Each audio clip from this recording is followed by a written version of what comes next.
Chapter 1. The Deep End. The last thing Suja felt was the cold rush of wind against his face, the city lights below blurring into streaks of gold and white. The last thing he heard was the distant echo of his manager's final, venomous text. "You're finished. Do everyone a favor and disappear." And then nothing. He woke up choking on air. Sunlight, harsh and unfamiliar, stabbed his eyes. He jolted upright, heart hammering against his ribs, as if trying to escape a cage. The room spun. His hands flew to his throat, expecting broken pain, finding only smooth, unmarked skin.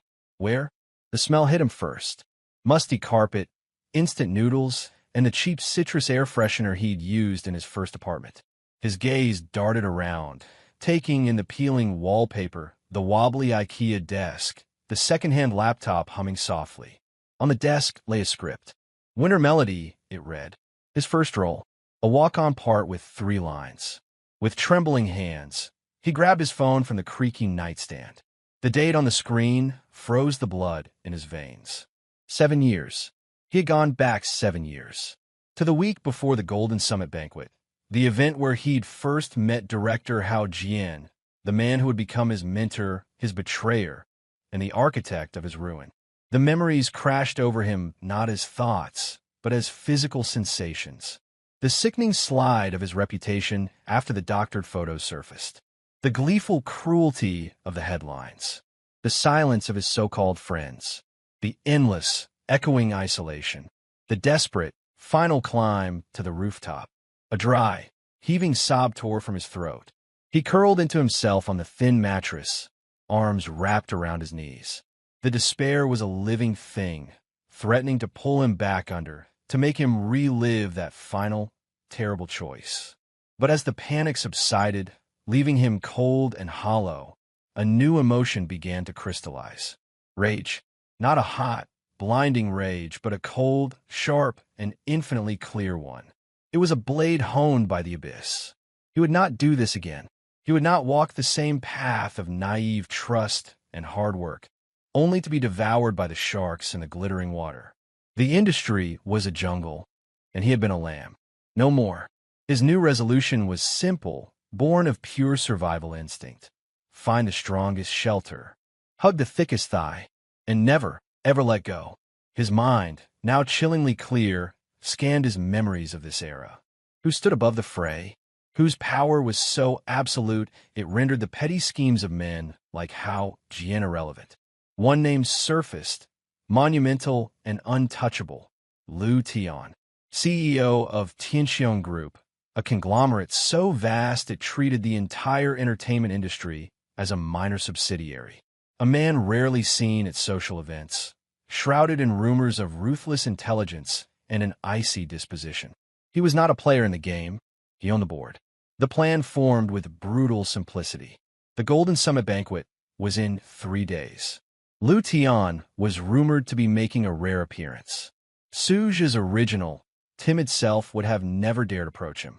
His new, desperate self had no other choice. He spent the next days in a state of eerie calm. He went to his minor rehearsals, spoke his 3 lines with a quiet competence that surprised the director, and declined all invitations to after-parties. He was conserving every ounce of his energy, focusing it on a single, catastrophic maneuver. The night of the banquet arrived. Suja wore the one decent suit he owned, a charcoal gray thing that hung a little too loosely on his slender frame. The ballroom was a cacophony of ambition, clinking glasses, false laughter, and the palpable scent of climbing. He felt the predatory gazes skim over him, a minor blip on the radar, and dismissed. He saw Hao Jian across the room, holding court, and a wave of nausea threatened to undo him. He turned away, his eyes searching the VIP entrance. And then he appeared. Lu Tian didn't enter the room. He partitioned it. A subtle shift in the atmosphere, a quieting of the chatter near the door. He was taller than Suja remembered, with a stern, classically handsome face that seemed carved from marble. His eyes, a dark, perceptive brown, swept the room with an air of detached boredom. He was the apex predator in a room full of jackals. This was it. Suja's heart was a frantic bird in his chest. He picked up a half-full glass of iced coffee from a passing tray. His palms were slick. This is not ambition, he told himself. This is a lifeline. He began to move, cutting a path that would intersect with Lu Tian's as the CEO moved toward a secluded balcony. The world narrowed to that point of collision. He could hear his own blood pounding in his ears. 3 steps away. 2. He tripped. The lurch was perfectly clumsy. The glass flew from his hand, a dark arc of liquid that splashed directly across the front of Lu Tian's impeccable midnight blue suit jacket and dress shirt. The sound of gasps was like a vacuum sucking the air from the room. All eyes snapped to them. A waiter froze. Hao Jian's smug laughter died on his lips. For a second, there was only the sound of ice cubes skittering across the polished floor. Suja staggered, righting himself. He looked up, meeting Lu Tian's eyes. He didn't try to manufacture fear or contrition. The terror was real, bone-deep, and vast, terror from a past life that leaked into his present gaze. It wasn't just fear of this powerful man's wrath. It was the fear of the fall, the fear of being left alone in the dark again. He expected cold fury, a snapped order for security, career-ending annihilation. Lu Tian looked down at the spreading stain on his chest, then back at Suja's face.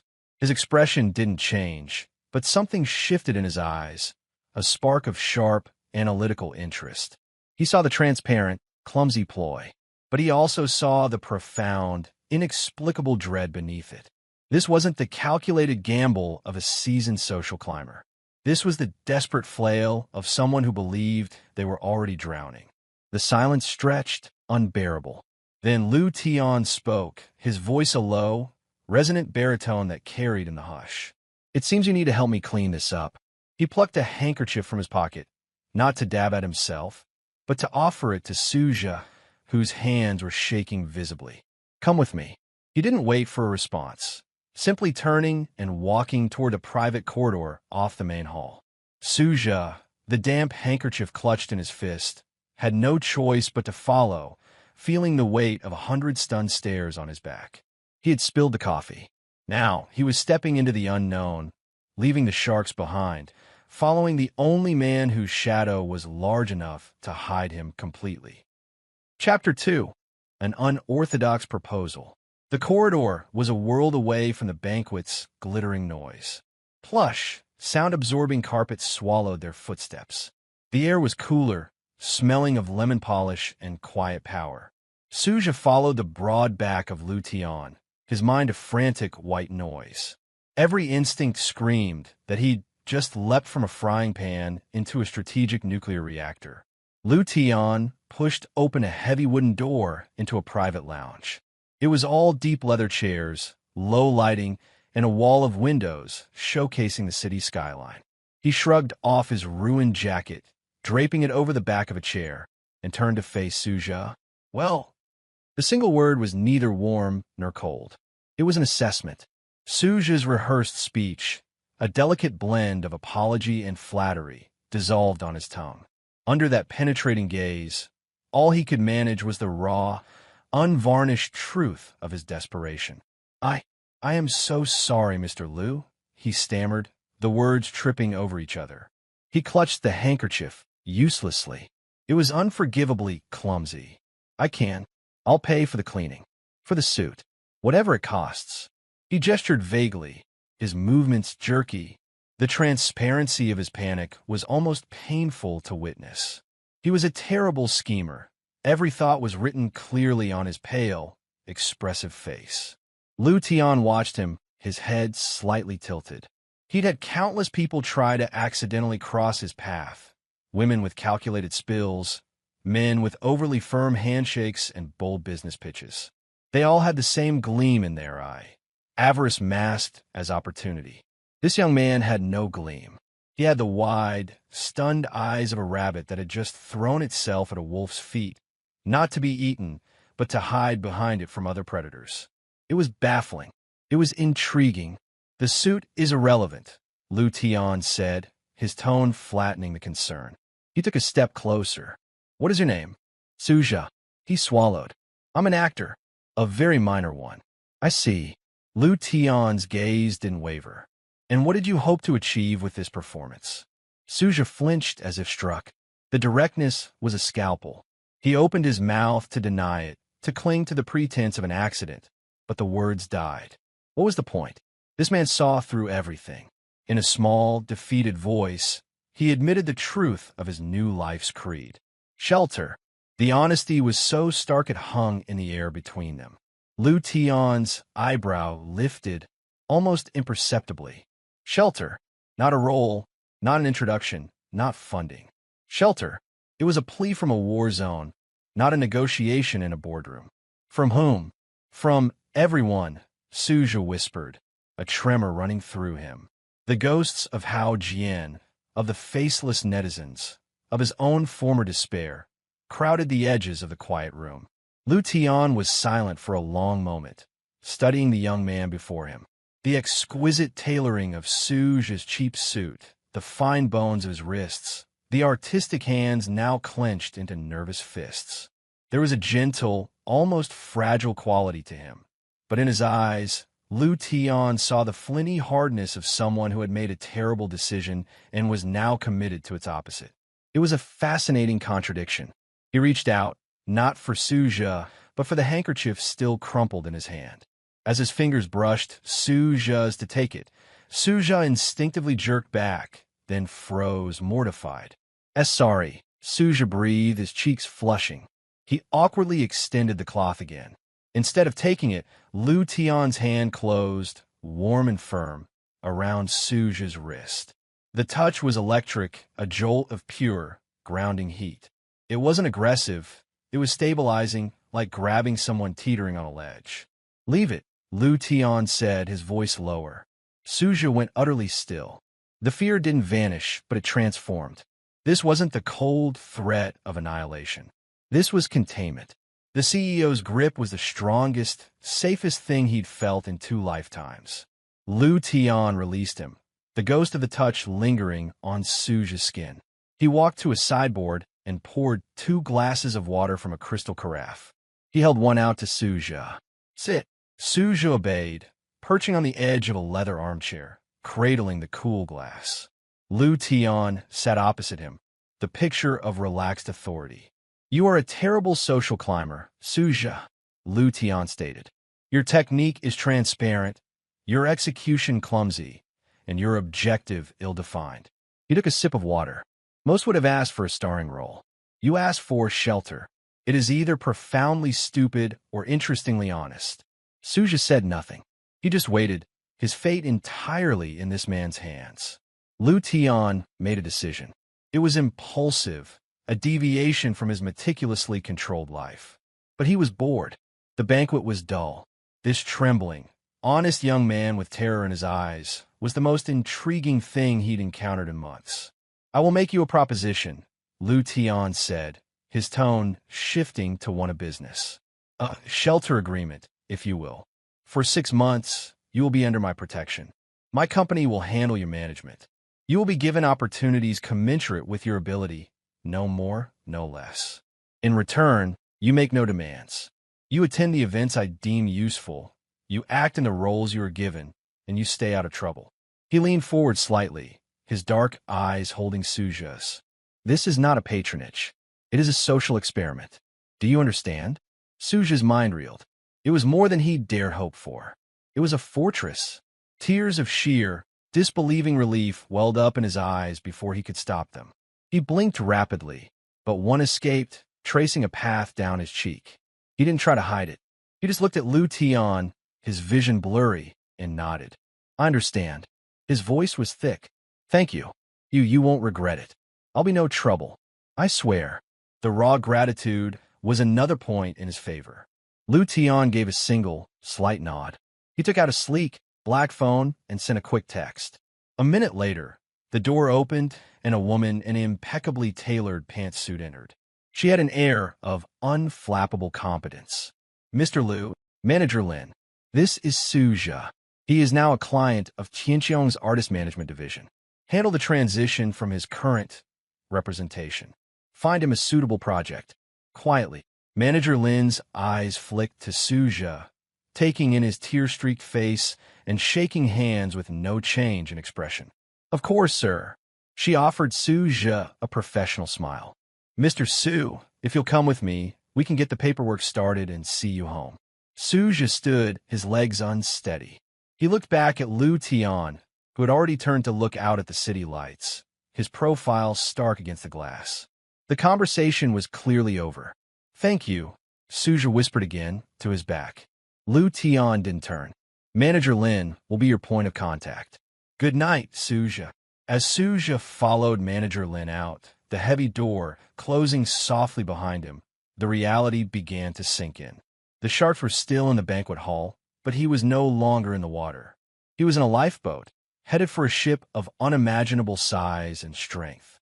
In the quiet lounge, Lu Tian remained at the window, a faint, contemplative frown on his face. He touched the damp spot on his shirt where the coffee had struck. A clumsy, transparent ploy, a plea for shelter, and eyes that held the shadows of a drowning man. Interesting, he thought again, the word holding more weight than he cared to admit. He pulled out his phone and opened a new search. Suja, actor. The experiment had begun. Chapter 3. The Mechanics of Protection. The next week passed in a surreal haze for Suja. Manager Lin was a force of nature disguised as a professional. Within 24 hours, his bewildered, ineffectual agent had been amicably released with a generous severance package that ensured his smiling silence. By the end of the second day, Suja's social media accounts and all professional contacts had been seamlessly transferred to Tianxiong's control. He expected fanfare, or at least a dramatic shift. Instead, he experienced a quiet, profound bolstering. It felt less like being launched into the spotlight, and more like the walls of a fragile house had been silently replaced with reinforced steel. His first assignment under the new regime arrived via a courteous email from Manager Lin. It was an offer for a supporting role in a mid-budget, modern family drama called Hearthside. The character was a gentle, soft-spoken younger brother, a far cry from the brooding anti-heroes or comedic sidekicks that were currently in vogue. It was, Suja realized with a pang, perfectly suited to him. It required emotional nuance, not flashy theatrics. It was a good role, not a grandiose one. Manager Lin's note was succinct. The director appreciates subtlety. The production environment is professional and low drama. Please review. No pressure, no demands, just a clear, appropriate path forward. He went to the audition, a mere formality, he suspected, and performed a quiet scene of comforting his on-screen sister. He didn't try to impress. He just was the character, kind, a little sad, deeply caring. The director, a serious woman in her 50s, watched him intently and nodded once. You understand stillness, she said. Welcome to the project. The day after he was officially cast, a small entertainment blog known for its salacious rumors ran a throwaway line in its gossip column. What minor actor, known for three-line roles, did it catch the eye of a certain conglomerate's big boss at the Golden Summit? Coffee isn't the only thing that was spilled. Suja saw it during a lunch break and felt a familiar, icy trickle of dread. Here it comes, he thought, the old scars throbbing. The insinuation, the slow poisoning of public perception. Before his afternoon rehearsal was finished, the post was gone. Not just edited, but completely scrubbed. The entire blog's website returned a 404 error for several hours. When it came back online, the column was missing, replaced by an anodyne article about skincare routines. When Suja nervously searched his own name, he found only the official, bland announcement of his casting in Hearthside from the production company's verified account. He stared at his phone, a strange warmth spreading through his chest, battling the residual chill of fear. This was protection. This was what it meant to have a thick thigh. The threat hadn't been countered with a statement or a lawsuit. It had been quietly, utterly erased from existence. That evening, back in his now feeling safer apartment, his phone buzzed with a text from an unknown number. Unknown. Did the new script arrive? His breath caught. He didn't need to ask who it was. The tone, the simple, direct question, it could only be Lu Tian. His fingers trembled slightly as he typed back. erasing 3 overly formal drafts before settling on something honest. Suja, yes, it did. Thank you. The role is it feels right. He hit send and held his breath, staring at the screen. The reply came a few minutes later. Lu Tian, good. Read it thoroughly. Manager Lin will handle the rest. That was it. No small talk. No follow-up. But Suja sat there, clutching his phone, feeling a connection more potent than any lengthy conversation. It was a line thrown across the void, a simple check-in that said, "I am aware of you. The shelter stands." From that night, a quiet ritual began. Around the same time each evening, Lu Tian would send a single, simple text. Sometimes it was a question, settled on set. Sometimes it was an observation. The director of Hearthside has a good reputation. Once, after Suja had mentioned in an interview his love for a particular poet from his university days, the text read, "Rilke's Letters to a Young Poet is a superior work." Suja's replies grew less stiff, though they remained reverent. He shared tiny, non-intrusive fragments of his day. The cat that wandered onto the set, the particularly good boxed lunch, his struggle with a specific line of dialogue. He never asked for anything. He simply reported in to the source of his newfound safety. It was during a late-night texting session about the challenges of filming emotional scenes in chronological order that Suja, emboldened by the dark and the distance, typed something more personal. "Suja, it's strange. For the first time, I'm not acting from a place of fear. It makes the work peaceful." The response took longer than usual. He began to drift off when his phone finally lit up. Lu Tian, peace is the baseline, not a luxury. Remember that. Suja read the words over and over until they blurred. He fell asleep with the phone on his chest, the screen glowing softly with that last message, a modern-day talisman against the dark. In his penthouse, Lu Tian placed his own phone face down on his desk. He had just finalized a brutal quarterly report that would shutter 2 underperforming divisions. The usual cold satisfaction was absent. Instead, his mind kept returning to the last text. Peace is the baseline. He had offered shelter as an experiment. He was now finding the act of providing it to this strangely transparent, gentle young man to be unexpectedly satisfying. It was a clean problem with a clear solution. Identify threat, neutralize threat. Suja's gratitude was a quiet, warm feedback loop, entirely different from the sycophantic praise of his board or the fearful respect of his competitors. He pulled up the internal report Manager Lin had filed on the terminated gossip blog. The owner had been found to have several libelous liabilities. Applying pressure had been child's play. A simple, clean operation. Lu Tian's lips curved just slightly at the corners. The experiment was yielding interesting data. The subject was responding well to a stable environment. And the protector, he noted with clinical detachment, was deriving a measurable, if unquantified, sense of purpose from the role. He made a note to have Manager Lin survey for any other potential minor annoyances in Suja's professional orbit. Prevention, after all, was more efficient than cure. The shelter was not just standing. It was being actively fortified. Chapter 4. The Weibo Defense and First Kiss. Hearthside aired. In a landscape crowded with bombastic historical epics and cynical urban thrillers, its gentle portrayal of everyday family struggles and quiet love was a slow-burn success. Suja, as the kind-hearted younger brother Liang He, became its unexpected soul. He didn't steal scenes, he softened them. His performance was a quiet exhale, a look of understanding, a touch on a shoulder that spoke volumes.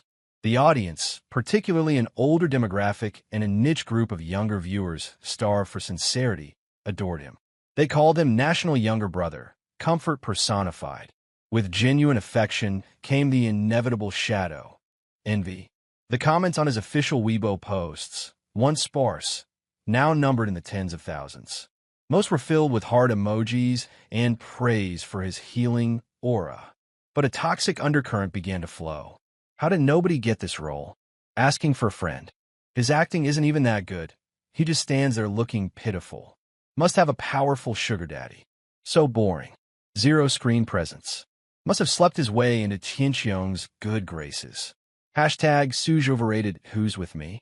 The hashtag started trending, fueled by anonymous accounts and probably a rival actor's hired water army. The comments were a familiar poison to Suge's system, triggering old ghosts. He made the mistake of reading them one night after a long day of filming, and the old, cold feeling of being publicly dissected began to creep back in. He put his phone away, heart pounding, and tried to recite his lines, but the words tasted like ash. Across the city, Lu Tian was in his home office, reviewing a complex merger proposal. It was past 2 a.m. A rare bout of insomnia had him working, but his focus was fraying. On a whim, a flicker of thought about his experiment's progress, he downloaded Weibo. He created an anonymous account with an auto-generated username at Mountain Refuge 7943. He found Suge's page. The latest post was a behind-the-scenes photo of the Hearthside cast, Suge smiling softly in the corner. The comments were a split screen of warmth and venom. Lu Tian's eyes, usually so cool and analytical, narrowed as he read the hateful threads. A cold, precise anger settled in his chest. This was noise. Irrelevant, damaging noise directed at something under his protection. It was an inefficiency, a flaw in the system. He began to type. He didn't resort to insults. He used logic, evidence, and devastatingly calm sarcasm. To the comment about sleeping his way, at Mountain Refuge 7943 replied, Tianxiong Group's artist selection criteria are publicly available in their annual ESG report, section 4.3. It emphasizes talent alignment and project synergy. Your prurient speculation is statistically irrelevant and demonstrates a profound misunderstanding of corporate governance. To the zero screen presence jab. Acting theory from Stanislavski to Meisner values being overdoing.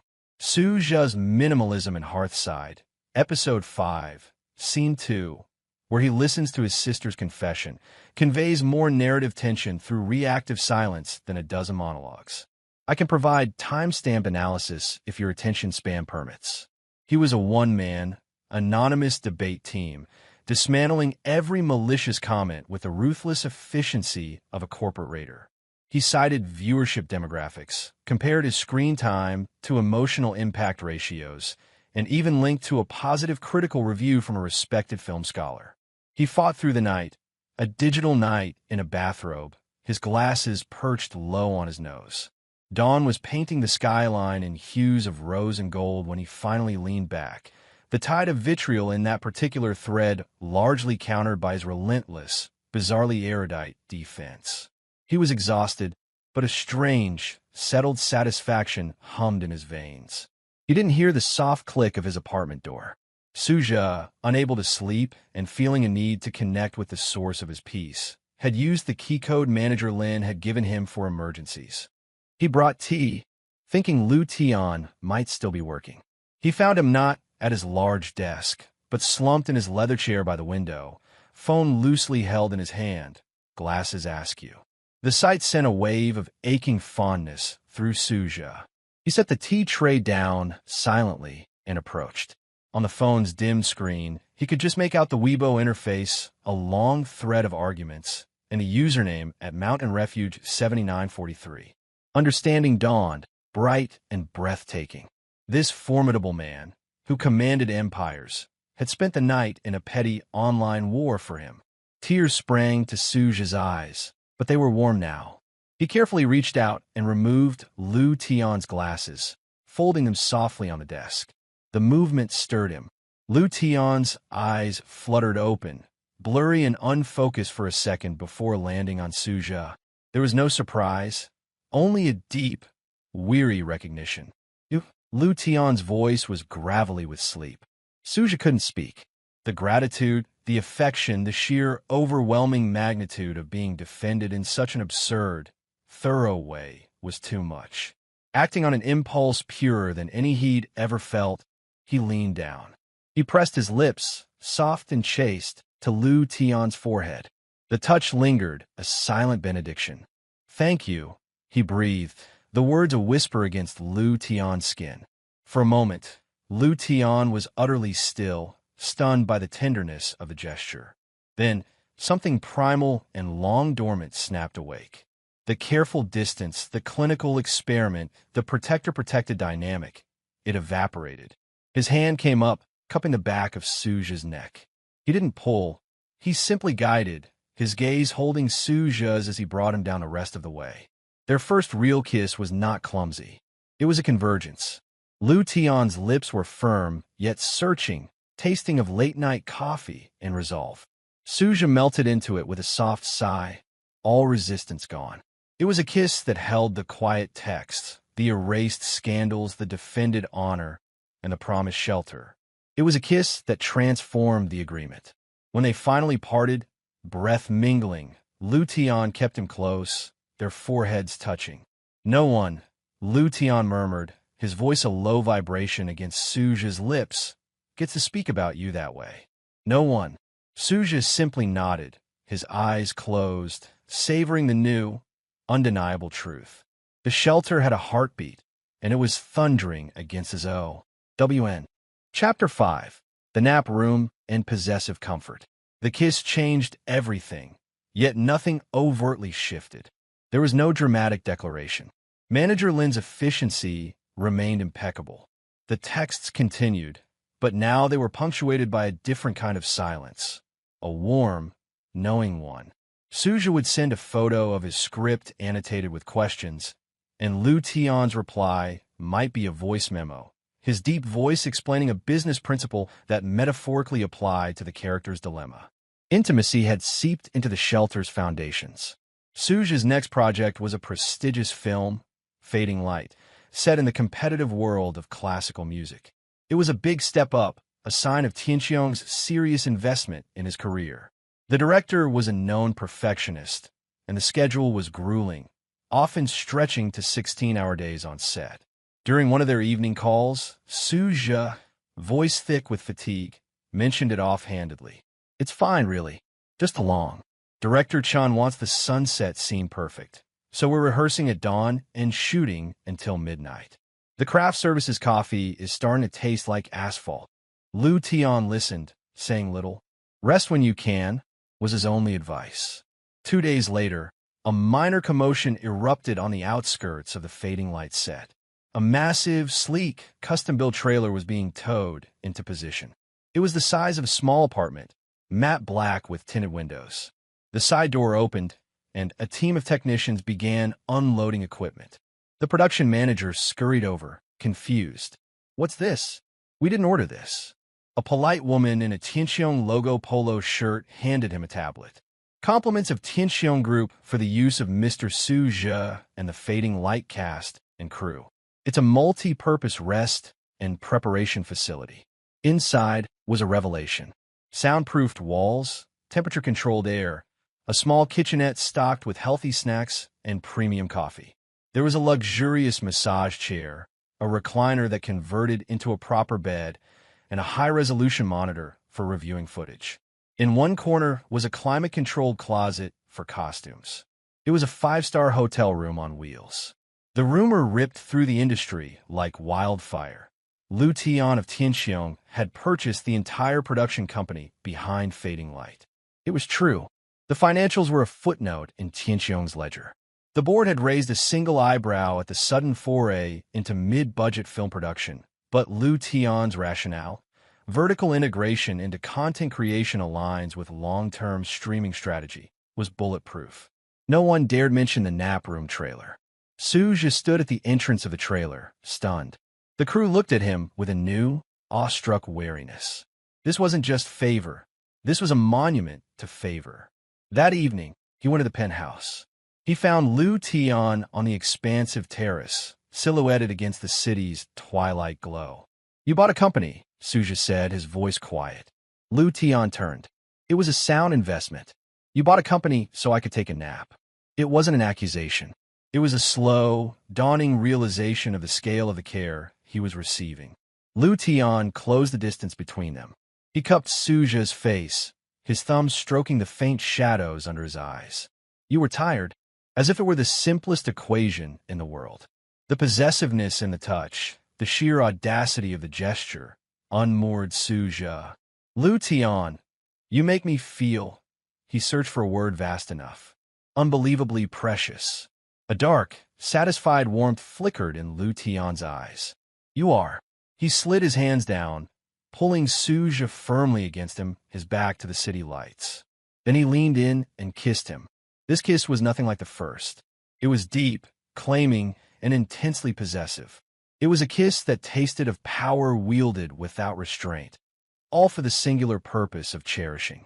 When Suja was breathless and pliant in his arms, Lu Tian broke the kiss, his lips trailing to Suja's ear. Let the world see, he murmured, his voice a rough caress. Let them see the trailer. Let them whisper about the company. Let them know exactly whose favor you have. Let be a shield, so bright it blinds anyone who thinks to harm you. Suja shivered, not from fear, but from the overwhelming safety of it. This was more than shelter. This was a crown, placed upon him by the most powerful king in the realm. He turned his head and captured Lu Tian's lips again, his own kiss an act of surrender and acceptance. He was precious. He was protected. He was irrevocably his. Chapter 6. Ghosts of the Past. The monument worked. Overt criticism of Suja vanished from professional circles. He was treated with a deference that bordered on reverence on set.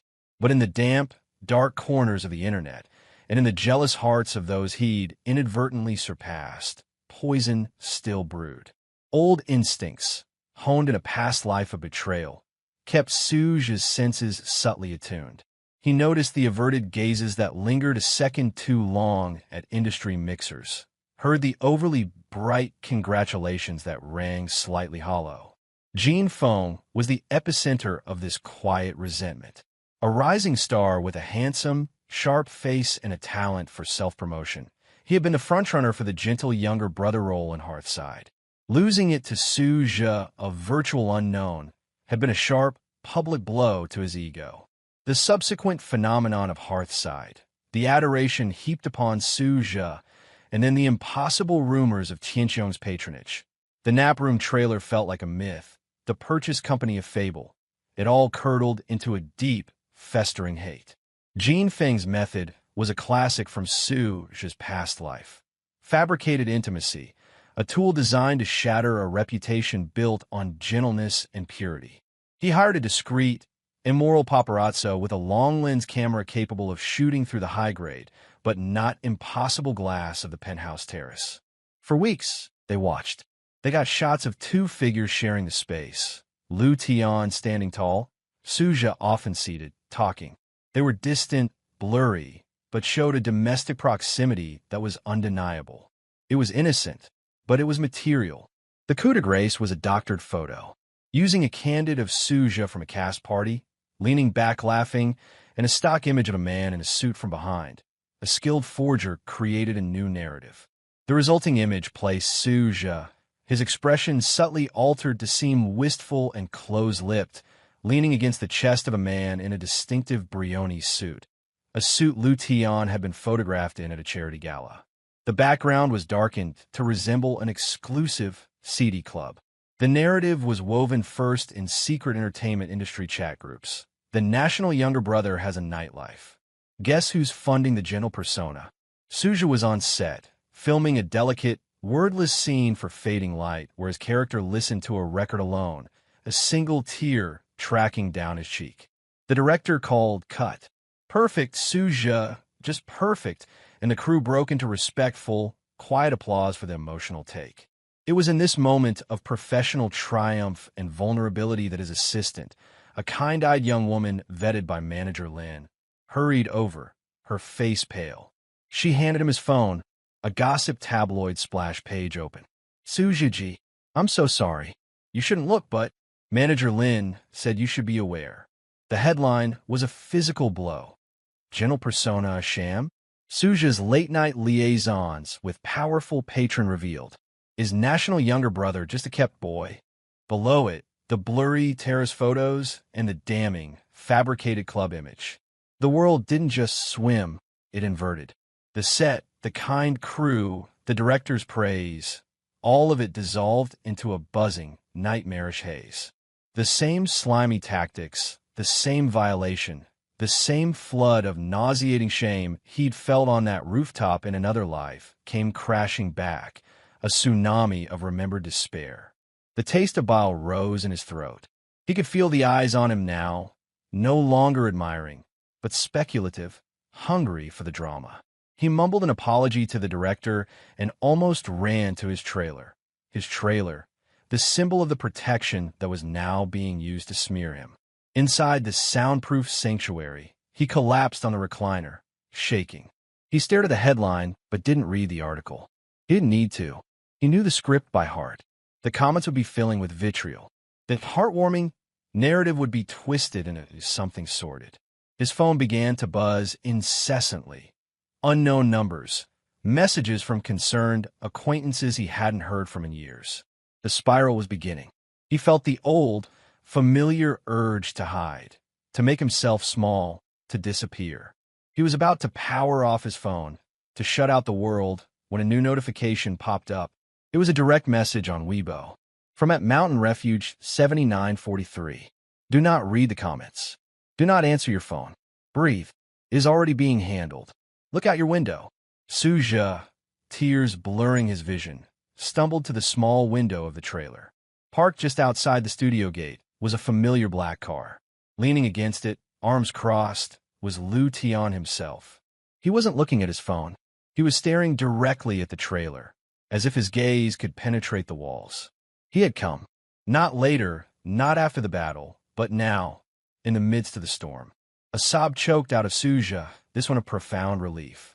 The shelter wasn't just a remote fortress. It was mobile. It came to him.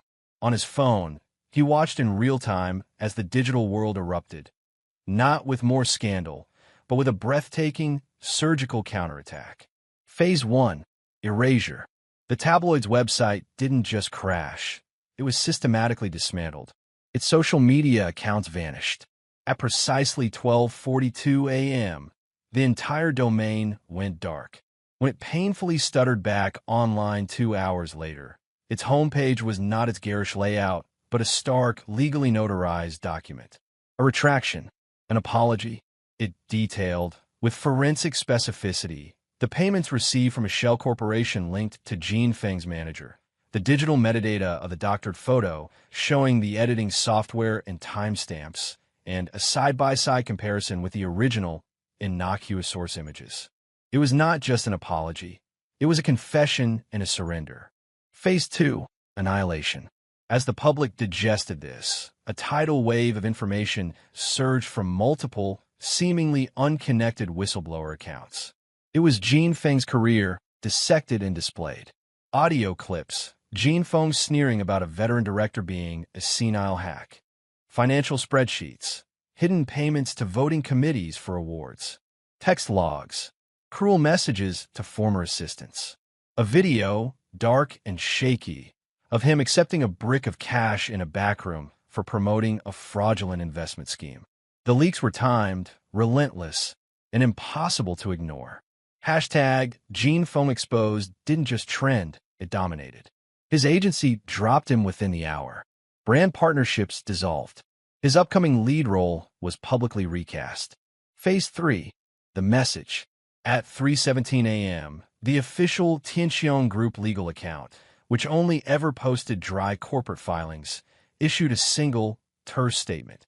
Tianxiong Group maintains a zero-tolerance policy towards defamation, digital forgery, and malicious commercial interference.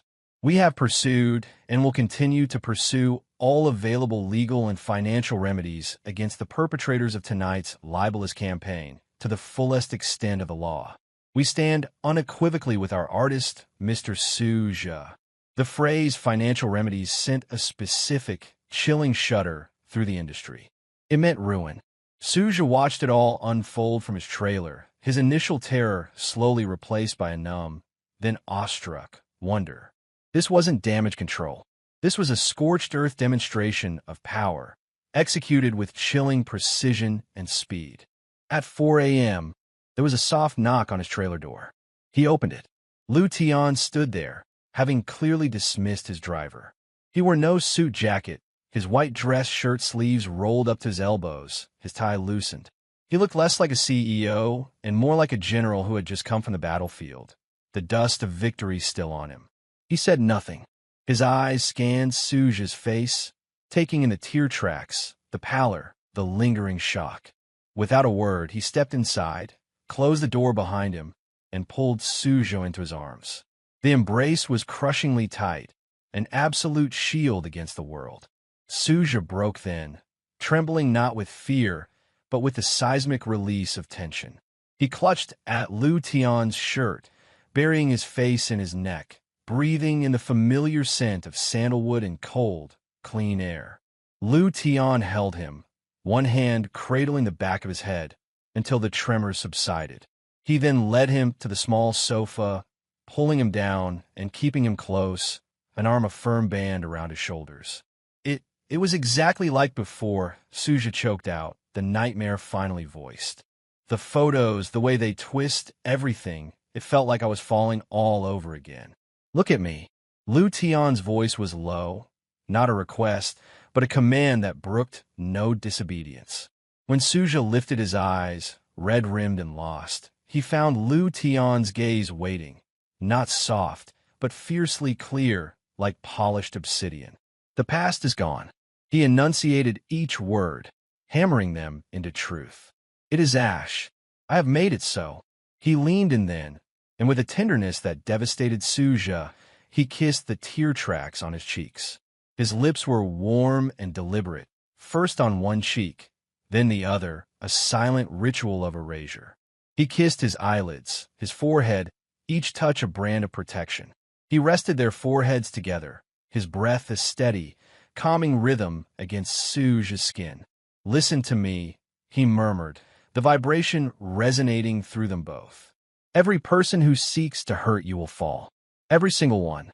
Your future, he punctuated this with a firm, grounding kiss on Suja's lips, is only warmth. Your past is a country I have burned to the ground on your behalf. Do you understand? The vow was absolute, a promise written not in words, but in the ashes of Jean Feng's career and the corpse of a tabloid. Suja believed him. The last vestige of cold, old fear melted, vaporized by the searing certainty in Lu Tian's eyes, by the proof of his actions. The kiss that followed was a culmination. It was not gentle. It was deep, consuming, and fierce, a claiming and a reconfirmation. It tasted of salt tears and the metallic tang of vengeance.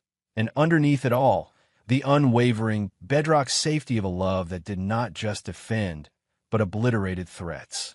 In that kiss, Suja let the last ghost of his old life go. It was exorcised not by time, but by a force of will greater than any scandal. He was no longer a refugee from a past of defamation. He was the cherished, fiercely guarded heart of man who would, and just had, moved heaven and earth to keep his world serene. When they finally parted, breathless, Lu Tian kept him close. Outside the trailer, the world was waking up to a new reality. Inside, Suja traced the lines of exhaustion on Lu Tian's face. You did all that tonight? I started the moment Manager Lin's monitoring system flagged the anomalous payments to the paparazzo 3 weeks ago, Lu Tian said matter-of-factly, as if discussing a quarterly report. The response was pre-planned. He simply chose the date of his own funeral. Suja could only stare. The protection wasn't reactive. It was a proactive, omnipresent system. The shelter had an intelligence agency. Come home, Lu Tian said, standing and pulling Suja up with him. The set is closed for tomorrow. The director has been compensated for the delay. As they walked to the car, the first light of dawn bleeding into the sky, Suja looked back at the studio. The nightmare had come, and in the space of a single night, it had been met not with pleading, but with absolute, overwhelming force. He slid into the car beside Lu Tian, who immediately reached for his hand, lacing their fingers together. The ghost was gone. In its place was the man who had slain it, his hand warm and sure around his own. The past was indeed ash. The future, as promised, was nothing but warmth. Chapter 7. The Shelter Becomes a Home. The shelter agreement had a formal expiration date.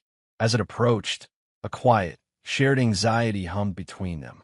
Suge's career was now on a firm, upward trajectory, his public image polished to a warm glow, his past enemies silenced. The experiment, by any objective measure, was a resounding success. He no longer needed shelter in the desperate survivalist sense, but need had long since transformed into something else. Lu Tian found himself unsettled. The thought of Suge's polite gratitude, of him moving to a new apartment, of the nightly text stopping, of him being out there without the direct, daily link to him, was intolerable. The protector had grown possessive. The doting had become a fundamental need. He decided on a direct, if awkward, approach. He dismissed his chef for the evening. He researched recipes. The result was a kitchen that looked like a war zone and a table set with 2 plates of suspicious-looking pasta arrabbiata, a salad with oddly uniform vegetables, pre-chopped by manager Lin, who had taken one look at the chaos and intervened, and a visibly lopsided chocolate souffle. Suge arrived, dressed neatly, his eyes wide as he took in the scene. The mighty Lu Tian, wearing an apron over his dress shirt, a smudge of tomato sauce on his cheek. "I cooked," Lu Tian stated, as if announcing a hostile takeover. Suge's heart clenched with an almost painful fondness. It looked strategic. The meal was objectively mediocre. The pasta was slightly overcooked, the sauce too sharp. The souffle had collapsed. But Suge ate every bite, praising the bold flavors and the creative presentation. The real sustenance was the sight of Lu Tian trying, of this man who commanded billions frowning at a recipe on his tablet. After dinner, they moved to the living room. The unspoken topic hung in the air. "The agreement concludes next week," Lu Tian began, his voice uncharacteristically stiff. Suge looked down at his hands. "I know." He took a deep breath, the truth he'd practiced spilling out. "When I met you, I was drowning. You didn't just throw me a lifeline. You gave me an entire shore to stand on."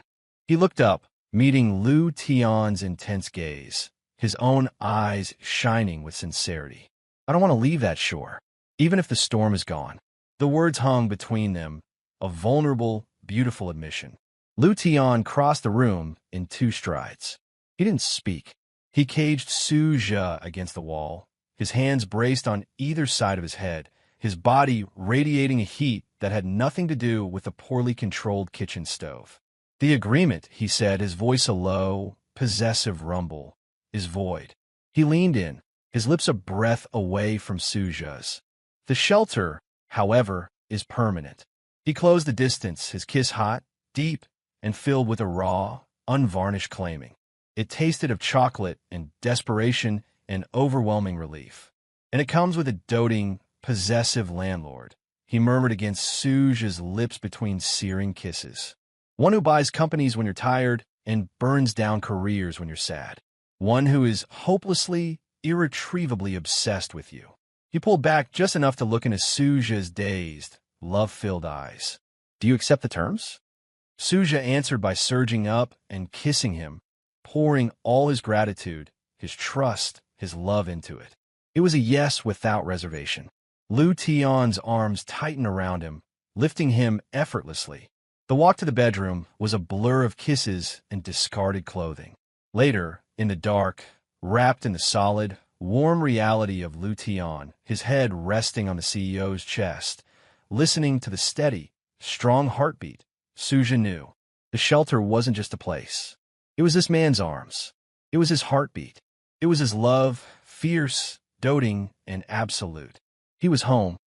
Epilogue, a gentle future. The auditorium was a sea of light and soft applause. Suge stood at the podium, the Most Beloved Actor Award, a public-voted, fan-driven prize, cool and solid in his hand. He looked out, no longer seeing faceless judges or potential threats, but a warm ocean of supportive smiles.